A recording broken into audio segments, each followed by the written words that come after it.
Hello and welcome to another episode of The Patient Perspective for VaultFast with myself and Kieran. Welcome, Kieran. How are you keeping, my I'm friend? good, thank you very much. Lots going on, lots to do, but I'm okay. How are you? Good. That is great to hear.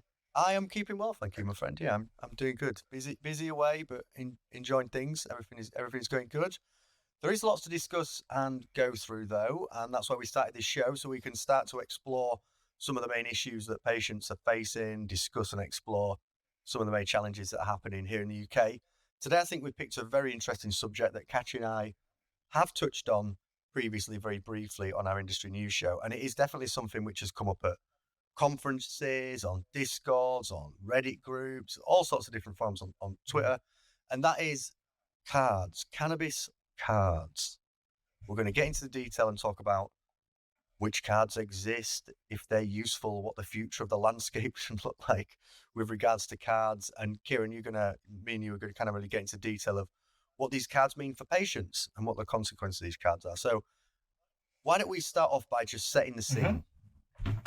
What is this is a very difficult question, actually. What is a cannabis card, Kieran? How would you describe an attempt at someone making a cannabis card? Okay. What is it? What are we So discussing here? most of the time they're labelled as medical ID cards or patient ID cards in some form or another.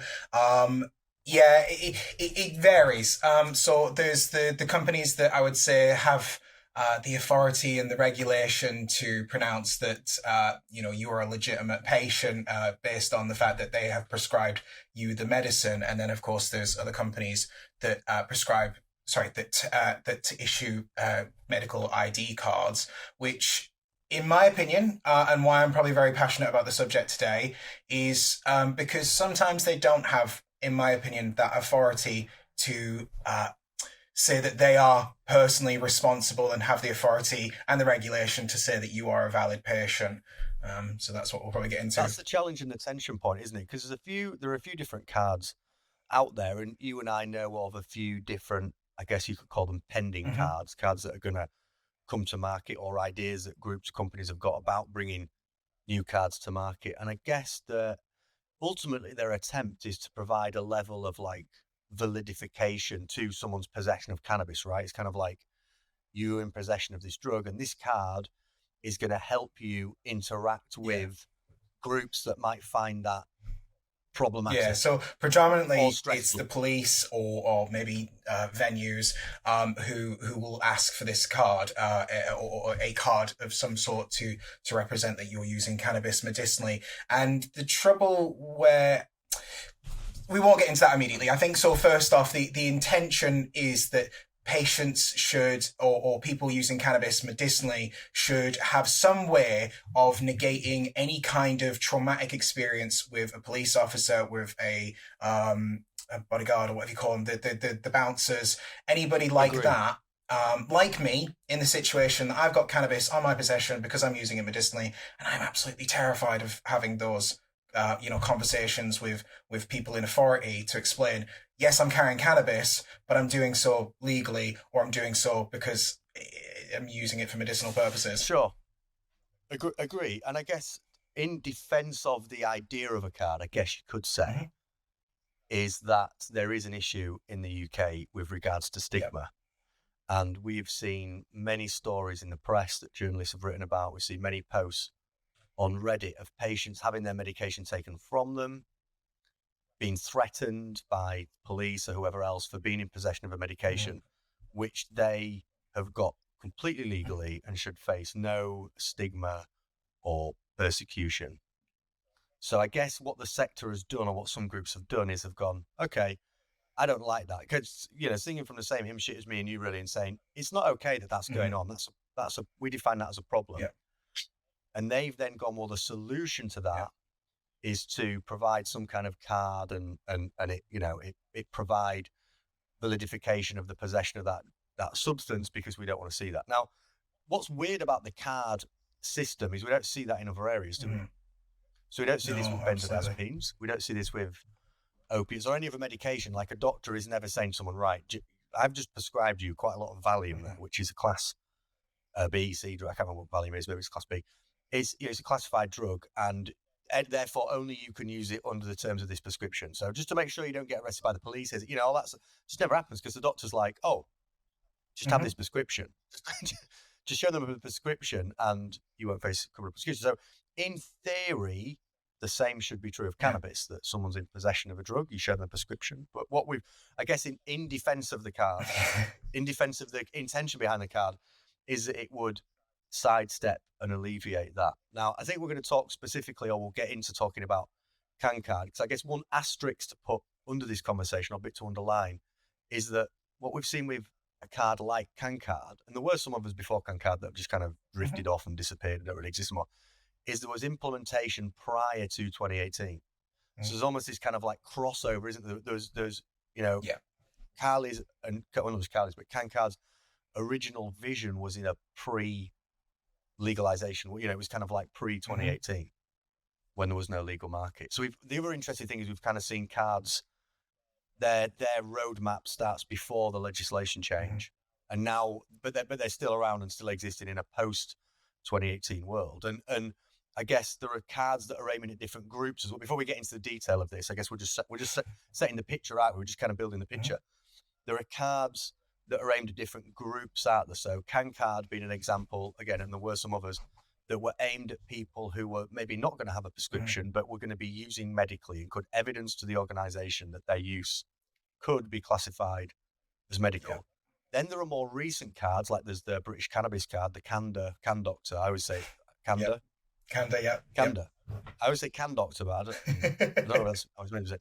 The Canda card, which was definitely more of a, and I've sort of said this on a previous industry show as well, and I'm always going to speak my mind, felt more of like a commercial enterprise. So it was more of like, we'll sign up to this card and it can provide you with something, like provide information, but there's a commercial endeavor in there. Do you know what I mean? It's clearly an attempt at commercialization. Yeah, absolutely. And this is the thing, what you said earlier, I think we as patients and these organizations all agree on what the same problem is. I think we all agree on what the current landscape is in the UK. And I think I've always said it, there's the responsibility of these organizations, but there's also the responsibility of the government and the police who, well, as we know, haven't gotten this situation right since 2018. They've not put the landscape in place for patients to feel safe to use the medicine the same way you would any other controlled substance that you are prescribed legally.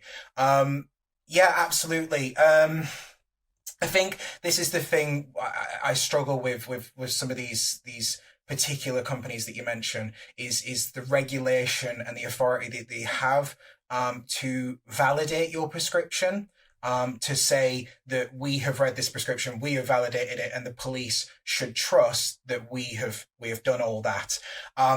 You're right, like you said, that this Can card in particular and some other cards before it were in the space before medical cannabis existed, and I fully appreciate that.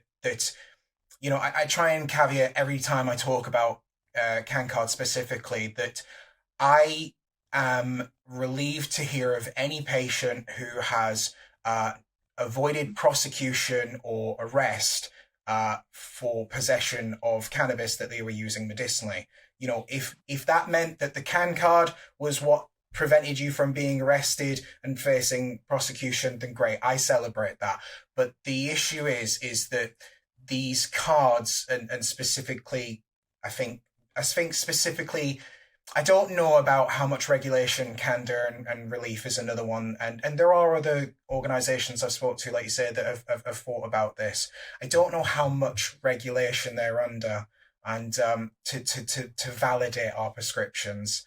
And that's what I'm concerned about. That's kind of your core challenge, isn't it? Or issue to that concept is it's kind of like, I guess you're sort of underlining the point that it's also not that necessary. Yep. Like if you are legally prescribed medical cannabis and you have a prescription and you are using the medication as intended, there is absolutely no need for a card. Like you shouldn't need a card. But I can also, and as I said earlier, I can see why in some cases a card will alleviate, or just, someone will go, oh, you've got a card, that's fine, and they'll leave that person alone. We're both in absolute agreement that that's a good thing. Like that is, okay, great, that's avoided someone being prosecuted. But I guess some of the concerns that you've raised or that you've seen in your, your role and the work that you do and the advocating that you do is this can cause confusion as well, can't it? So it can actually go the other way, that they're very well intended and can be effective in evidencing someone's prescription, even though Yeah. prescription should be enough. But the fact is, sometimes I it's feel not. it undermines the prescription, in my opinion. I feel that Interesting. we have, like you say, this written in law what you should have as a patient to be in possession of this controlled substance. I think when these companies try to supersede your prescription so that the only thing that is necessary or something that is purported to be more efficient way of validating yourself, then it's almost making it seem that we need to be driven towards these companies and we need to purchase these cards and be with these particular organizations to have a right to what we already do have the right to possess. Yeah, I totally get you. Do you know what I mean? We shouldn't need anything extra. We don't need an extra layer of protection if we've already got it. This is where I feel that it's not required in the patient space, but I can understand the intention in the illicit space. I think Carly on a website I read earlier, it said something like we're trying to unofficially decriminalize cannabis, and I get that from an extent, but it's the problem when it has muddied the waters for patients and police and these organizations who have now understand to believe that this card is either the only thing you need or the extra thing you need.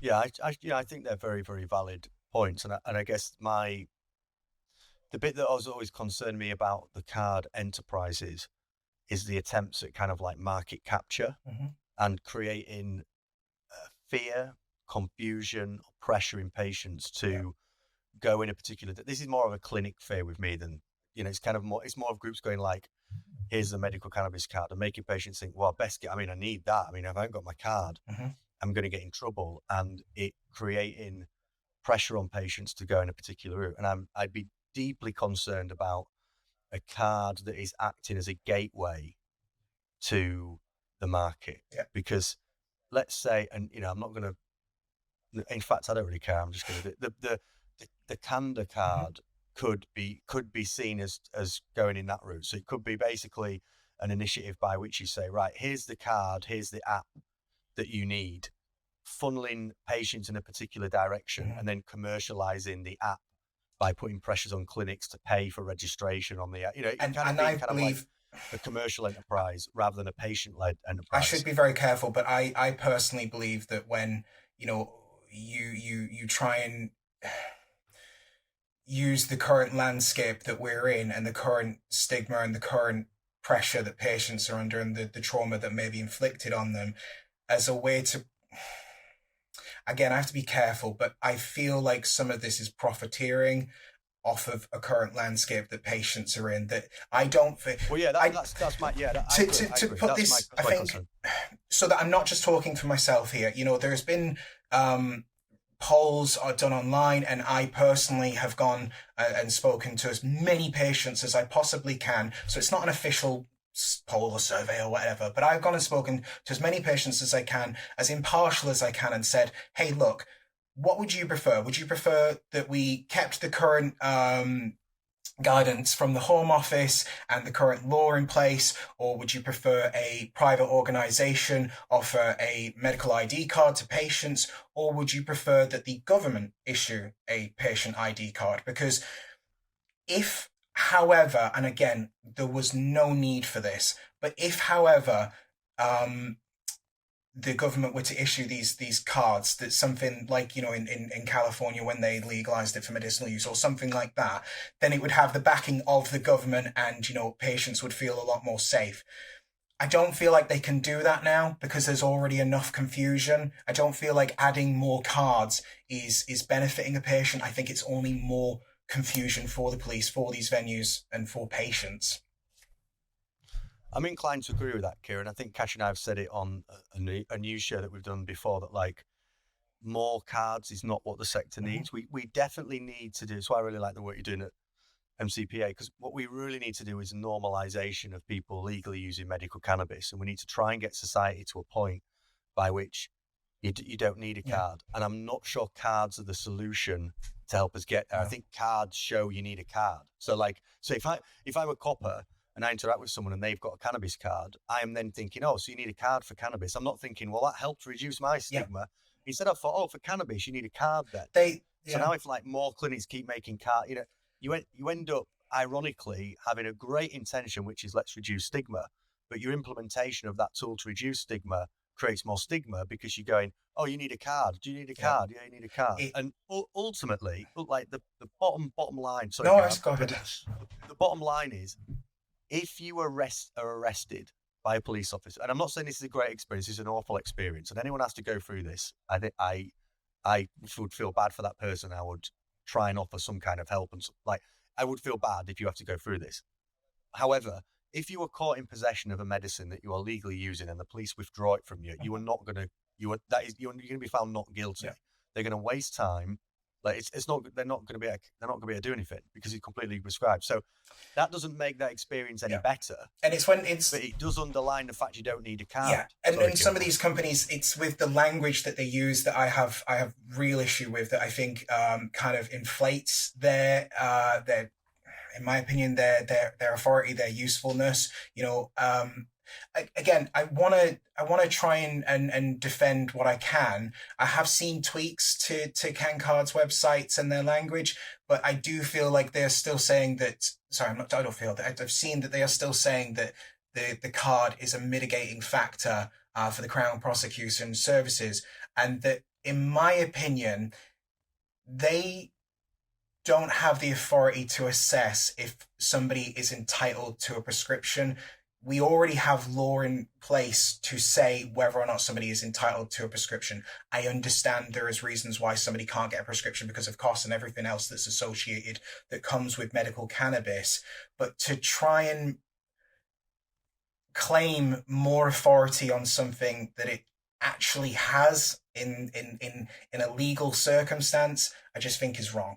And I think that's a fair position. I mean, I haven't looked at the website or read that, so I can't speak to terminology. What I would say particularly on CanCard is I believe that to be a good initiative, particularly if you don't have a prescription. Mm-hmm. So I think, and for knowing Cali for years, like that original, and it's not just Cali. I know we keep saying Cali, but it's not just one person's endeavor. And there are many people that have been involved and supported that initiative inside and outside the organization. But the vision and implementation of that card was in response to, not just like the fact that pre 2018 there was no such thing as a prescription. You're being criminalized for being in possession of a flower that you're using medicinally. I completely agree. Yeah, this 100%. I completely agree. Why there was a need for the CanCard for people using cannabis medicinally, illicitly.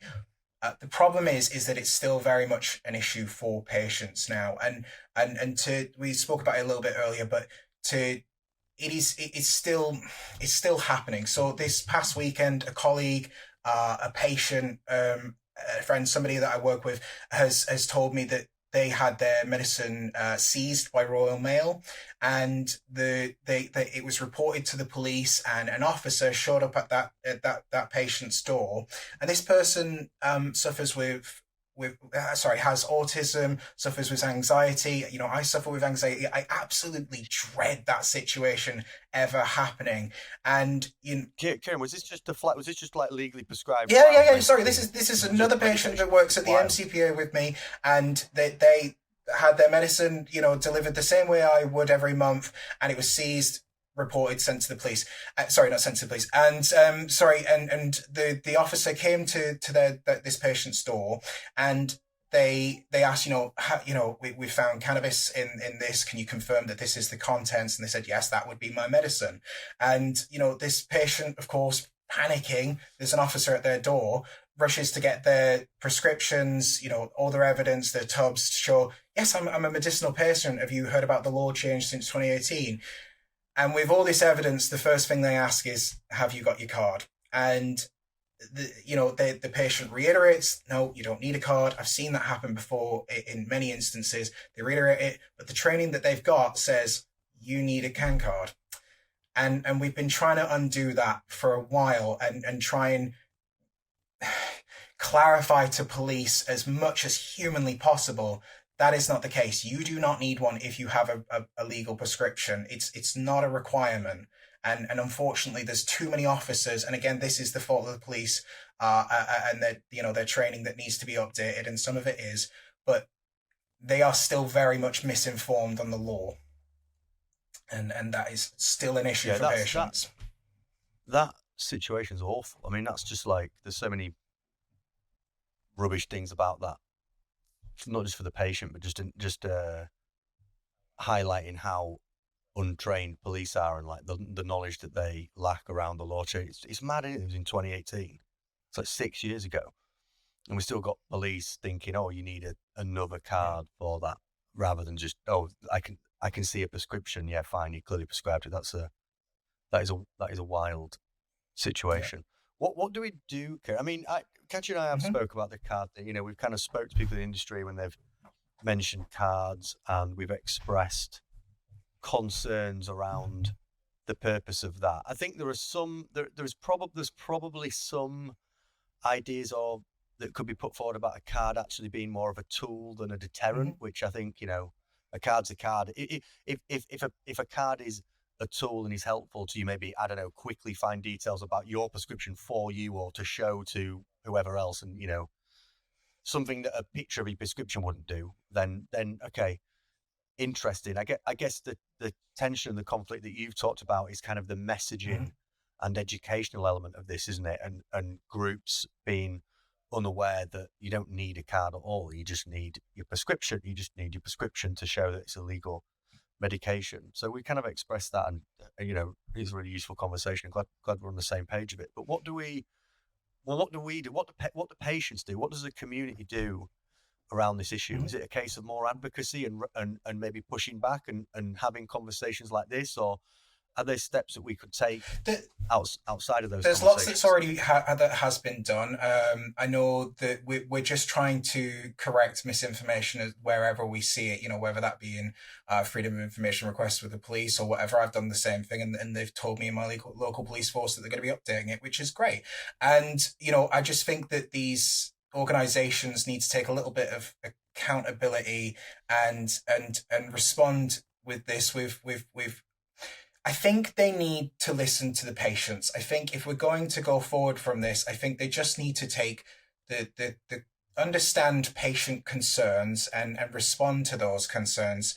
You know, because I don't believe a lot of these cards have been done with the patient consensus, in my opinion. You know, we said earlier it is a contentious subject, and I understand why. It's very divided whether or not you go on Reddit or Facebook who says what about what. But the issue is that I don't believe that this is what patients want. In time and time again, this is not what they want. So I think that we need to start listening to the patients more. I think we as patients are doing everything that we humanly possibly can with our conditions, and the situation we are to kind of correct things. But I think that clinics, pharmacies, the government, the police, they all need to be holding themselves accountable, because we can't keep doing it.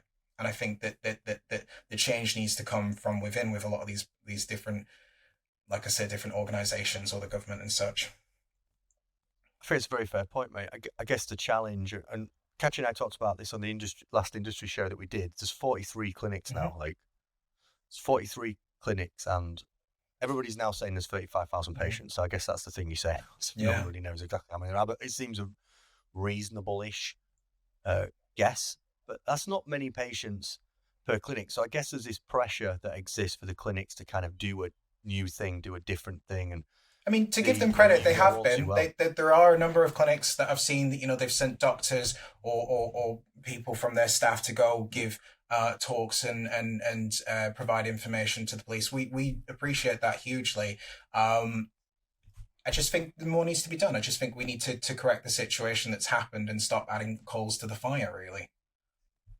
It would be great for the, you know, us, the community, to think about what a really good educational police program could look like, and maybe not just for police, but going both ways as well. So something that goes to the police and goes, right, this is the law, this is what you need to know, you know, just sort of set the scene and give them the facts, but also go to patients, some resources that are like, here you go, here's our Mm-hmm. advice. If you're going to take cannabis to a festival, here's our advice. If you're going to take cannabis just out into, on a walk to the local shop or whatever it is, what you need to just levels of advice that we can give patients that say, is it a Yeah. case of carrying your prescription around? Should you take a picture on your phone? Just have a screenshot of it Well, on your phone that you can I share? won't say specifically who, but the pharmacy that I order my medicine from, they always package it with this extra information slip that comes along with a physical copy of my prescription. I think that should be happening across the board. I think that Mm. patients should have as much defense as they can possibly have in front of a police officer.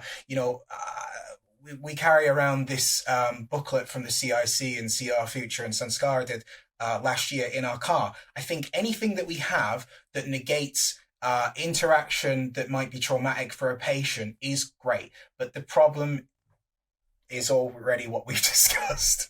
Yeah, you made a great point, because what we don't want, I've heard this before when people are like, another thing I push back on, when people are like, we need all the clinics to sign up to this charter of blah, blah, blah. It's like, stop trying to regulate something that's super heavily regulated. Like, stop trying to make a complex, messy thing more complex and messy. Like, everybody likes rules and everybody likes regulation, and people like to implement systems of control, particularly to groups or actors that we as individuals might define as problematic. But the answer is not just more bureaucracy and more control. Sometimes it's kind of educational, or try to bring people on a journey with you, rather than saying, right, now you all need to sign this or do this thing. So I guess the interventions that you've mentioned there are very different from a card, because it doesn't confuse Mm-hmm. authorities. Like, another example might be, I imagine if I'm stuck with a prescription and the police want an explanation, if I had a video of my doctor saying, hey, I'm Dr. Such and such, I prescribe Paul X amount of this for this condition, and he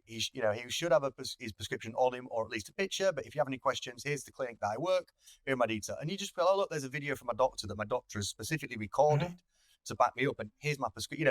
That then isn't making the police think, okay, so if you haven't got a card, then you're in trouble. It just makes the police think, oh, I understand. This is a medication that's stigmatized, so you've had to go a little bit further than everybody Mm-hmm. else, but that's just helped me in my interaction with you, rather than now I'm going to go away thinking, well, if I haven't got a car, I'm going to nick them.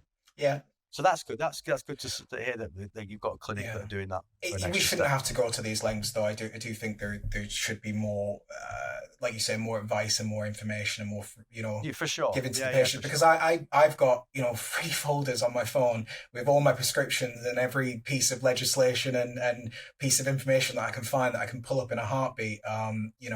But we shouldn't have to go to those lengths. I think education is Definitely not. absolutely key. I think like you say, Agree, mate. we've already got the law in place. We've already got the conditions in place to allow patients to carry their medicine legally and validate themselves as a legal prescription holder. It's education. We just need to reinforce what's already in place. Improve the landscape, sure, but that's not for these companies, I think, to do. I think their intention is good, but I don't think they're doing it with the patient consensus. Yeah, I think that's very fair. I think there can also be bad intentions and bad actors for that commercialization point. Because the other thing I would think about is the bit that's concerned me is attempts of groups to make cards that want to interact with just like all patients and any patients, and like, your data is really valuable. If you think about the medical cannabis sector, one of the biggest challenges it has is marketing direct to patients because of MHRA regulations and restrictions with it being a licensed medication. Well, it's just been a medication, full stop. So very difficult for the clinics to get to patients. But if you have big data, or if you have a lot of data on people that are accessing medications, and all of a sudden that becomes just so unbelievably valuable Yeah. to the clinic. So the other message I would give, and the sort of thing I've always advocated for around data, is if you are sharing data, make sure that you're happy with the consequence of sharing that data, or the vision that that individual or group has for your data, and recognize the value. Like, don't just give it away. Mm-hmm. Don't just give it away for the sake of it, because uh, there can be purposes or intentions there that are maybe a little bit, not sinister is the wrong word, because I'm pro market, I'm pro commercialization. I just think that you should be very open and transparent with people at the point at which you collect the data as to what the intention is and where it's going and what you're doing about it. So I think there are, and this isn't directed at any CAD that's in existence at the moment, but there are conversations or initiatives I've seen that maybe are a little bit more commercially focused than they are advocacy focused, if that makes sense. So I think that's something to flag and be aware for. It's a profitable business. It's just, like you say, to be careful with your data is to just be careful with the promises that are sometimes made. That's all I'd say. I think I should have considered some of these promises that were sometimes too good to be true. And I just think that we need to be doing more to hold ourselves accountable and ensure that what we're saying is factual. Agree. And the other thing we'll say, Kieran, is one value that me and you have is we're very transparent. We say what we think. We're very, hopefully, just honest and kind with our feedback, but we also both really welcome conversation, challenge, and further dialogue. So if anybody wants to advocate for a card or is one of those groups that we've mentioned, you are super welcome to jump on a chat with Kieran and I, whether we do it offline or we do it online. We're open to these conversations, ideas, and discussions. We want to create content that is us talking very openly and transparently about challenges that patients are facing. And I think that's our intention with this chat, wasn't it, Kieran? Just to kind of absolutely put out how we see it, but also invite people to share their opinions too. In the comments. It's something we do at the MCPA, just to bring them up quickly. It's something we do every month. They're always welcome to join us, and we challenge them as politely and professionally as we can. But we also need to hold ourselves and each other account. So it's what we're there to do. Definitely. I love that value of the group. The way in which you ask the industry questions is it's kind and challenging, which is perfect. A perfect vibe. Cool, Kieran. I think we've done a good job there, mate, of exploring our thoughts on the issue. Yeah, absolutely. There'll be many more subjects that we'll discuss and explore as we continue making this kind of content. So unless there's anything else that you wish to add as a concluding thought or side note, my friend. No, I'm looking forward to the next one. Cool, me too. And thanks so much for watching. All the details to follow Kieran's content will be underneath this video, however and wherever you consume it, and join the MCPA Discord if you're a patient. Get involved in all the good work that's going on, and yeah, thanks so much for watching. We'll see you next time. Thank you.